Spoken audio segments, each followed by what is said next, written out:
Ya, pemirsa, Kementerian Energi dan Sumber Daya Mineral menyatakan bahwa target lifting minyak pada tahun 2023 ini diprediksi tidak tercapai. Meski demikian, pemerintah akan berusaha maksimal dengan memperbanyak kegiatan seismik untuk mendapatkan data awal potensi minyak di suatu wilayah dan juga melakukan eksplorasi.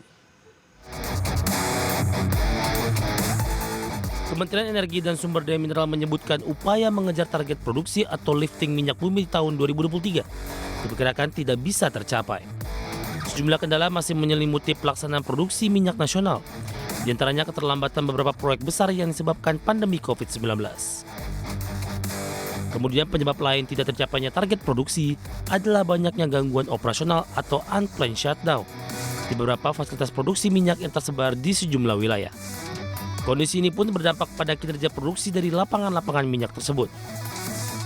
Data lifting minyak SKK Migas mencatat hingga bulan Oktober 2023, realisasi lifting minyak mencapai 604,3 miliar barrel oil per day atau sekitar 91,6% dari target lifting dalam anggaran pendapatan dan belanja negara sebesar 660 MBOPD. Sementara itu dalam menyikapi potensi tidak tercapainya lifting minyak tahun ini, Kementerian SDM menegaskan akan berusaha semaksimal mungkin dalam mendongkrak produksi minyak nasional. Salah satunya dengan memperbanyak kegiatan seismik untuk mendapatkan data awal potensi minyak di suatu wilayah dan kegiatan eksplorasi. Jakarta, Tim Liputan ADX Channel. Ya, berikutnya kita akan simak infografis terkait dengan realisasi lifting minyak ya per Oktober 2023. Ya, seperti yang bisa Anda saksikan di layar televisi Anda, per Oktober 2023 lifting minyak Indonesia ini mencapai 604,3 million barrel oil per day atau MBOPD. Sementara targetnya dalam APBN tahun 2023 itu 660 MBOPD atau sebenarnya sudah mencapai 91,6%. Tapi disebutkan bahwa memang cukup sulit untuk merealisasikan target secara penuh begitu di tahun 2023 ini.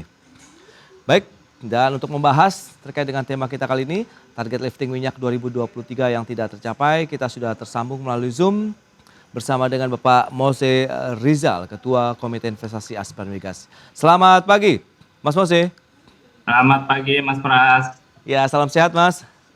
Alhamdulillah sehat. Terima kasih juga atas waktu yang disempatkan. Menarik kalau kita cermati lagi-lagi bicara mengenai realisasi dari lifting minyak Indonesia begitu, di mana pemerintah khususnya Kementerian SDM sudah menyebutkan ini diprediksi sulit tercapai target secara keseluruhan meskipun tadi sudah 90% loh per Oktober 2023. Lantas bagaimana sebenarnya kondisi dari industri migas kita begitu khususnya dari minyak bumi? Ya, jadi memang ya ini udah bulan Desember ya. Yes.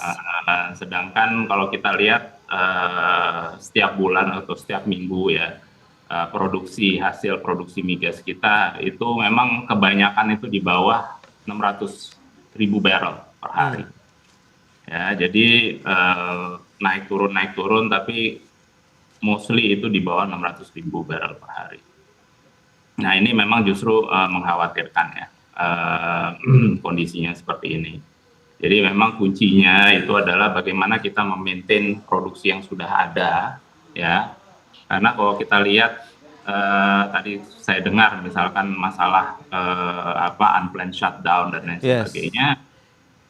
Alasan tersebut itu sudah setelah pandemi Covid kemarin 2021 selesai kan. Terus mulai produksi lagi. Nah, itu alasan itu sudah ada ya.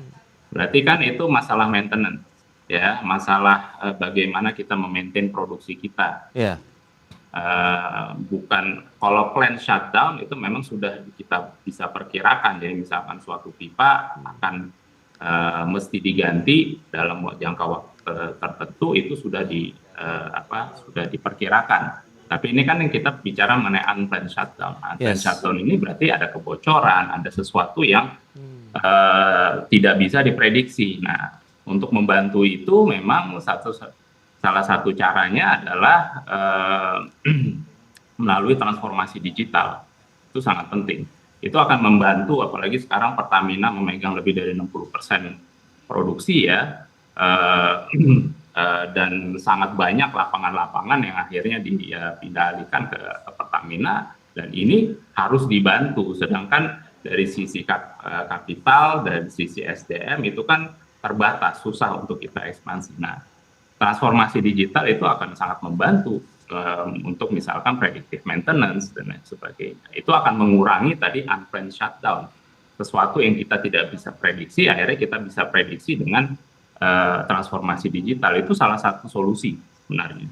Dan sudah banyak di luar sana perusahaan-perusahaan migas yang mengadopsi hal-hal seperti itu.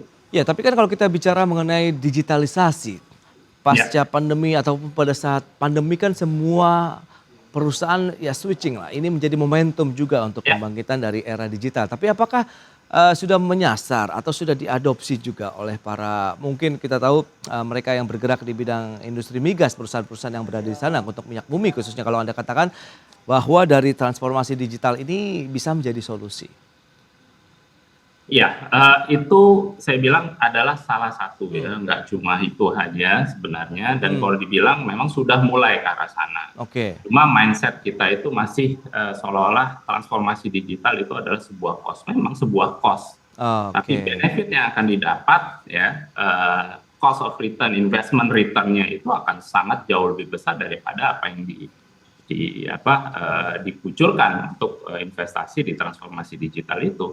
Tapi kita juga nggak bisa hanya bertumpu kepada bagaimana kita mengelola aset yang sudah ada, tapi kita juga harus bagaimana kita meningkatkan produksi dengan cara-cara yang lain, eksplorasi, enhance oil recovery, ya, mempercepat plan of development dan lain sebagainya. Itu jauh lebih signifikan peningkatannya dibandingkan memaintain existing, karena memang kita ini lapangan-lapangan sudah tua.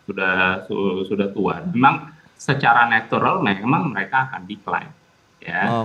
Jadi hal-hal tersebut kayak transformasi itu akan mengerem penurunannya, tapi tidak akan bisa mengangkat secara signifikan, kan?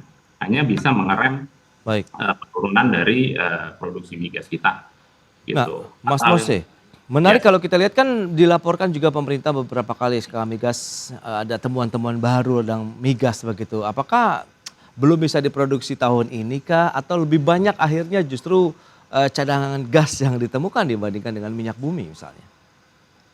Ya, selayaknya sebuah bisnis kita harus ada target jangka pendek, jangka menengah dan jangka panjang.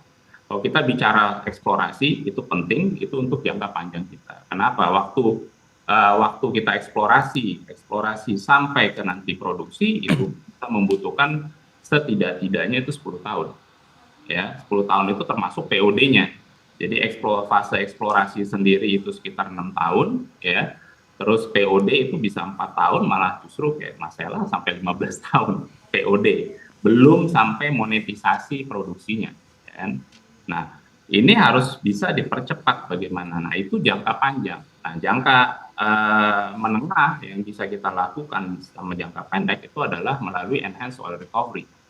Ya, enhanced oil recovery itu adalah bagaimana kita menerapkan teknologi tambahan ke produksi yang sudah ada, lapangan-lapangan yang sudah ada untuk meningkatkan produksi. Kenapa? Karena saat ini sebenarnya dari resources yang kita sudah produksikan itu resources yang sudah kita temukan, produksinya itu masih sekitar 20-30%. Jadi kita tuh masih ada sekitar 70-80% lagi yang belum bisa terproduksi. Nah, itu membutuhkan teknologi tambahan, yaitu enhanced oil recovery. Nah, enhanced oil recovery-nya pun juga kita harus memilih yang sesuai dengan apa? Keekonomian lapangan. Ya. Sumur-sumur yang sudah tua, lapangan-lapangan yang sudah tua membutuhkan teknologi yang murah, ya, yang sudah proven dan yang bisa diaplikasikan secara cepat. Jangan kita mengalih ke teknologi-teknologi yang mahal, yang ujung-ujungnya kita hanya melakukan pilot dan sampai di situ saja. Kenapa? Karena kalau sudah full scale itu akan menjadi lebih mahal dan gak ekonomis, percuma, gitu kan? Jadi fokuslah ke teknologi-teknologi yang sudah proven dan murah dan sesuai dengan ekonomi kita. Nah, itu yang mungkin bisa saya sarankan. Yes, dan tadi Anda katakan menjadi salah satu yang kaitannya dengan gangguan operasional atau unplanned shutdown juga terjadi di beberapa fasilitas produksi meskipun angkanya juga disebutkan lebih turun dibandingkan dengan tahun lalu begitu meskipun masih banyak juga ya ratusan kali kejadian begitu ya bisa dikatakan. Nah, lantas Kementerian SDM juga mengungkapkan ini terdapat fasilitas produksi migas berupa pipa yang sudah berumur puluhan tahun. Nah, ini bisa dijelaskan lebih jauh tidak sih sehingga ini kok bisa dinyatakan akhirnya tidak layak juga untuk digunakan. Dan kenapa pipanya masih tua dan masih cukup pipanya tua ini masih digunakan maksud saya begitu, Mas Mase? Itu tadi ya Ya. saya bilang maintenance, kita fokus ke maintenance. Hmm, Nah, maintenance itu semua bisa diprediksi. oke. Umur pipa itu semua bisa diprediksi, Baik, apalagi baik. sekarang teknologi tinggi ya. Kita bisa mengukur ketebalan pipa itu dengan teknologi robotik misalkan. Oh, Dan bisa dengan komposisi iya, iya, iya. fluida atau gas yang melalui pipa itu kita bisa memprediksi umur si pipa itu. Hmm, Jadi sebelum pipa itu bocor, ya sebenarnya bisa kita tanggulangi dan bisa kita perbaiki sebelum iya, iya. pipa itu bocor. Nah itu yang tadinya unplanned shutdown bisa dijadikan planned shutdown, ya yang akan Oke. jauh lebih ekonomis dan lebih efektif untuk menghindari hal-hal penurunan produksi tadi itu. Nah itu membutuhkan adalah inspeksi ke lapangan, ya. Kebocoran-kebocoran itu sebenarnya bisa diidentifikasi kalau perusahaan migas itu melakukan inspeksi secara reguler, ya, secara komprehensif dan reguler melalui teknologi, ya, teknologi kamera, teknologi Oke. macam-macam ya, Iya, yang iya. bisa kita lakukan di satu sisi ditambah juga dibantu dengan transformasi digital di mana kita bisa memprediksi predictive maintenance ya, Mas prediksi Mose. hal tersebut. Pipa tua memang sudah biasa itu di migas. Nah itu dia. Kalau memang ini sudah dilakukan inspeksi lah, karena kita tahu ini juga adalah salah satu bisnis yang sangat ketat sekali begitu SOP dari sisi keselamatan, keamanan dan lain-lain. Tapi Anda melihat bagaimana dengan inspeksi yang dilakukan? Kenapa masih ada unplanned shutdown, kemudian tidak dilakukan pergantian dari pipa begitu untuk pipa yang lebih baru? Apakah ada teknologi yang digunakan kemudian biayanya besarkah di sana? Ya, memang banyak sekali teknologi di sana. Jadi apa yang bisa kita tiru di luar sana itu banyak sekali sebenarnya. Oke. Ya. Inspeksi pun juga sekarang sudah mulai banyak digunakan pakai drone misalkan, pakai kamera inframerah yang bisa mendeteksi segala jenis kebocoran. Iya, iya. Walaupun ada yang masih di luar sana justru menggunakan anjing. Ya, karena anjing penciumannya itu luar biasa Oke. sensitifnya.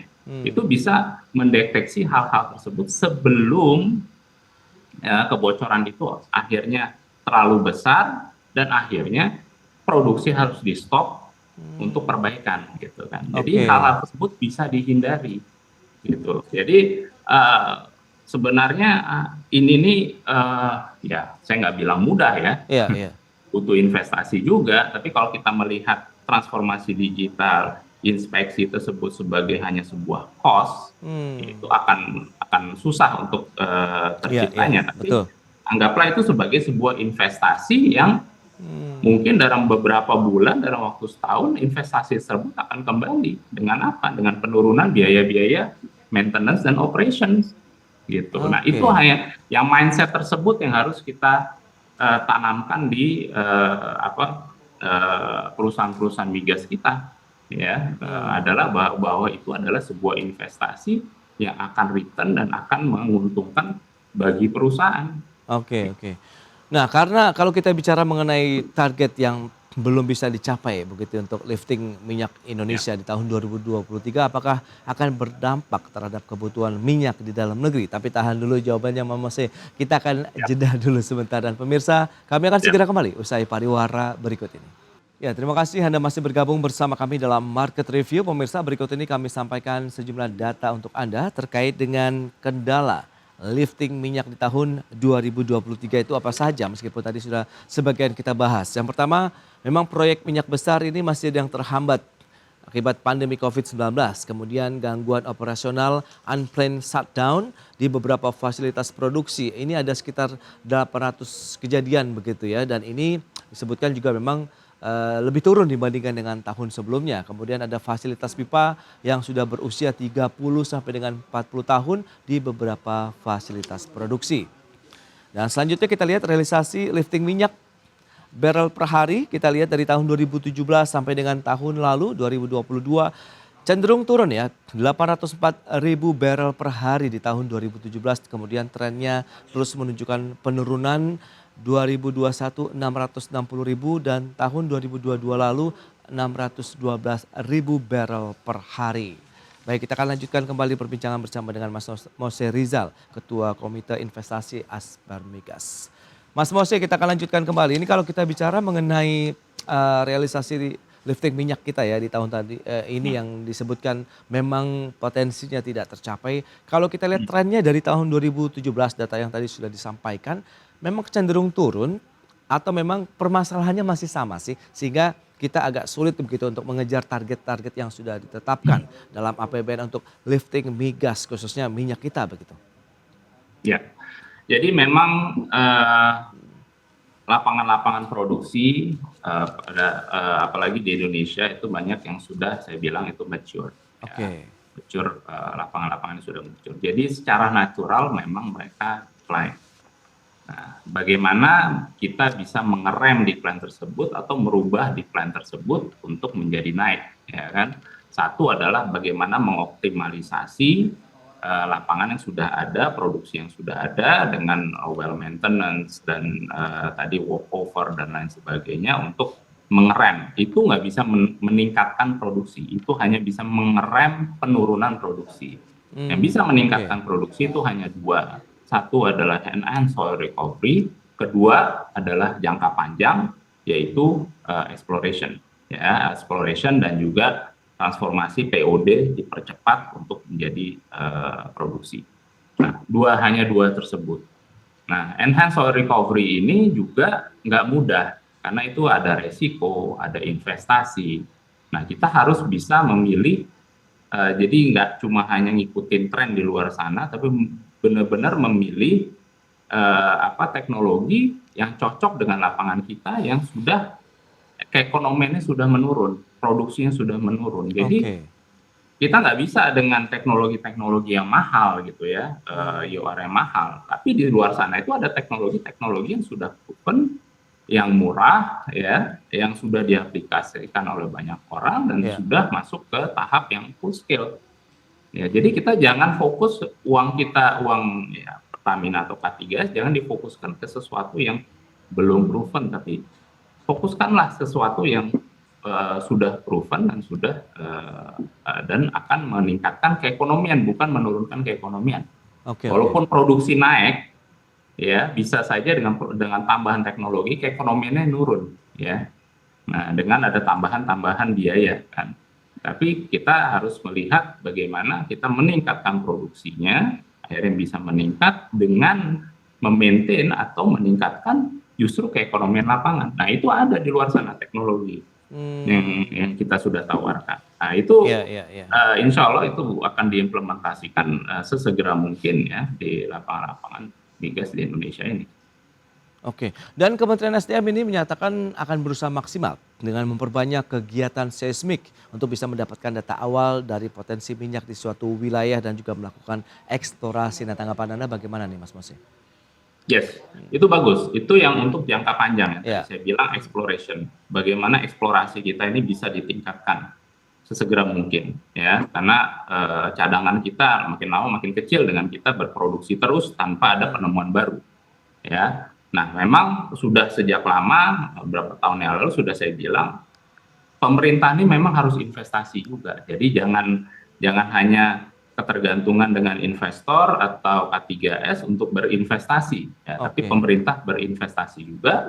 Dan saya setuju, memang salah satunya adalah investasi ke kegiatan-kegiatan seismik. Jadi untuk memperbanyak data, makin banyak data, makin keyakinan akan sebuah lapangan itu bagus apa tidaknya akan semakin meningkat. Nah, itu yang membuat investor akan lebih tertarik ke apa yang kita tawarkan di Indonesia ini. Gitu. Jadi saya setuju sekali itu hal yang bagus dan perlu justru digencar sebanyak. Ya, Dan betul. kita tinggal tunggu realisasinya seperti apa begitu di Ya, lapangan ya, begitu ya Mas Mose. Nah, lantas ya. bagaimana dengan realisasi yang tidak mencapai target begitu? Sejauh mana juga dampaknya akhirnya terhadap kebutuhan minyak bumi di dalam negeri? Ya, kita lihat memang energi mix kita ini menuju ke renewable, Oke, ya jelas.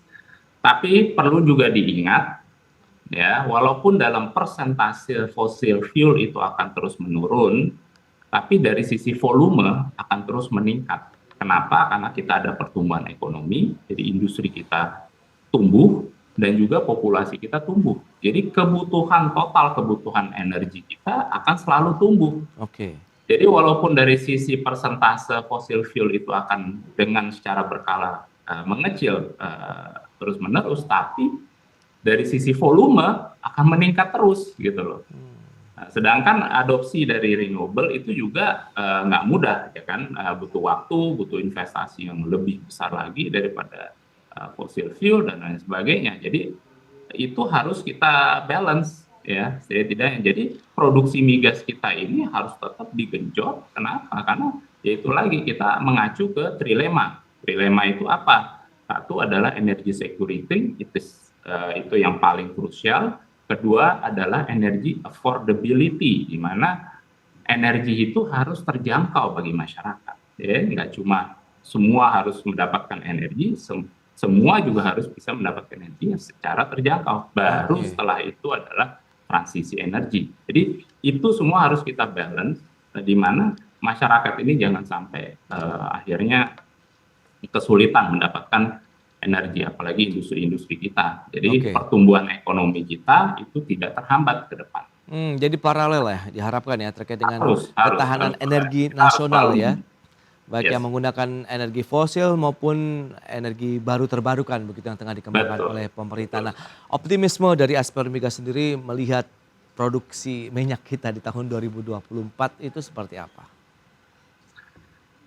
Saya rasa, menurut saya Hmm, akan jauh lebih baik, insya Allah. Ya, oke. kita lihat komitmen dari pemerintah ini sebenarnya nggak putus ya. Hmm, Memang kita melihat sangat fleksibilitas yang digelontorkan oleh pemerintah dari sisi fiskal, dari sisi insentif fiskal, ya, itu sangat luar biasa. Saya dengar tadi sendiri ya mengenai kegiatan-kegiatan seismik yang dibiayai oleh pemerintah itu juga sangat luar biasa. Yang perlu dipush adalah tadi bagaimana kita merubah mindset dari perusahaan K3S dan juga Pertamina untuk oke. tadi fokus ke transformasi digital, Hmm, enhance our recovery, ya, dua hal tersebut untuk bisa memaksimalkan produksi yang sudah ada, hmm. yang tadinya turun mungkin bisa mengerem dan mungkin Ya, bisa meningkat, ya, produksinya baik. gitu. Terakhir Mas Moshe, Anda melihat siapa yang bisa menjadi dirijen begitu yang bisa mengharmonisasi para pelaku di industri migas, kemudian kaitannya dengan regulasi-regulasi yang dikeluarkan untuk industri ini Oke, begitu. Pro- lebih dari 60% produksi kita sudah dipegang oleh Pertamina. Oke. Ya. Pertamina ini di bawah kementeriannya BUMN. Hmm, Ya, sedangkan Kementerian SDM itu membawahi industri secara keseluruhan. oke.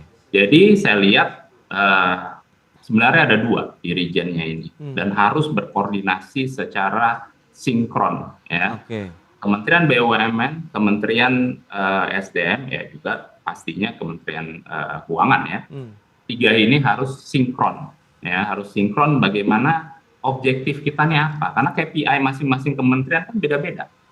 yes. Untuk BUMN, KPI-nya adalah profitabilitas BUMN-nya. Kementerian SDM adalah kebutuhan energinya, energy security, energy affordability, dan lain Ya, sebagainya. Kementerian Keuangan adalah meningkatkan keekonomian negara. Nah, bagaimana mensinkronkan ini dan mana yang menjadi lebih prioritas? Itu yang harus duduk bareng dan benar-benar melihat apa yang bisa kita balance. Itu nggak ada yang lebih penting dari yang satunya. Jadi harus benar-benar balance karena semua berhubungan. iya, iya. Ekonomian berhubungan sama energi. Profitabilitas BUMN juga berhubungan dengan energi juga karena BUMN menggunakan energi Iya, sebagainya. Itu semua baik. berhubungan. Nah, itu yang harus kita mungkin lebih sinergi lagi, lebih sinkron lagi, dan lebih fokus kepada prioritasnya. Ya. Baik, itu dia semakin sinergi kemudian semakin solid juga ini menunjukkan bahwa nanti kebutuhan ataupun ketahanan minyak dan gas bumi khususnya dari minyak sendiri akan semakin baik ke depan begitu ya, sehingga itu akan memudahkan koordinasi dan juga akhirnya output yang dikeluarkan juga akan bisa diserap bersama-sama begitu ya oleh pelaku Betul. industri migas di tanah air. Baik, Ya. Mas Mose terima kasih banyak atas waktu dan sharing yang sudah Anda Sama-sama. sampaikan Terima kepada kasih, Mas. pemirsa. Selamat melanjutkan aktivitas Anda kembali, salam sehat Mas Mose. Terima kasih. Ya. Baik pemirsa, 1 jam sudah saya menemani Anda dalam Market Review. Saya Prasetyo Wibowo beserta kerabat kerja yang bertugas undur diri. Terima kasih dan sampai jumpa.